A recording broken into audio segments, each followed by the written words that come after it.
Bir dənə söz deyim, Peyğəmbərin şəhadət gecəsində Peyğəmbər hamısından daha çox qərib idi.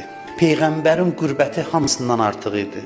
Bütün əhl-i beyt özlərini fəda elədilər ki, Peyğəmbərin qəribliyinə son qoysunlar. And olsun Peyğəmbərin bax bu gecəsinə deyirəm. Sizcə bir hikmət yoxdur, 50 gün İmam Hüseynə əza saxla. Ondan da sonra nə qədər? Bunlar nə üçündür? Hikməti var. Hikməti budur ki, sən hazırlanasan, bu qədər əza saxlayasan İmam Hüseynə ki, ləyaqət tapasan Peyğəmbərə əza saxlamağa.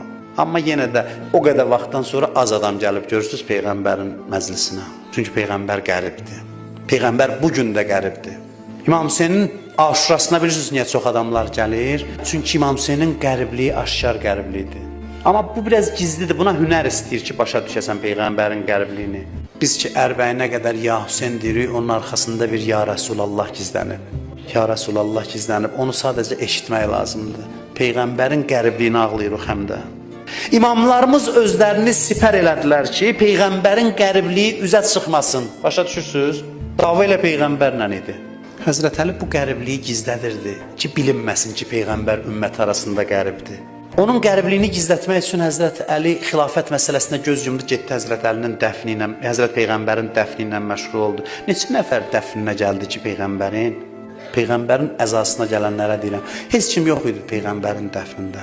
Hamısından çox qərib idi Peyğəmbər. Sadəcə qürbəti çox gizli idi. Əhl-i beyt imkan vermirdi Peyğəmbərin qəribliyi üzə çıxsın. Bunlar tez özünü sifər edirlər ki, bizi vurun. Peyğəmbər hörmətsizlik eləməyin. Bilirsiniz, o birinci şəxs daxı o İslamın təcəssümüdür, özüdür. O qərib olsa dindən heç nə qalmaz. Gizlədirdi əhl-i beyt ki, qoy bilinməsin ki, bu ümmət o birinci adama ki, Allahın elçisidir, ona hörmətsizlik eləyir. Bəla oxlarına bunlar özlərini hədəf göstərirdilər ki, onun qürbəti üzə çıxmasın. Bugün də vəhdət üçün gizlətmək lazımdır. Vacibdir gizlədəsən. Çünki bizə deyiblər ki, açıq-aşkar eləməyin. İslam ümmətinin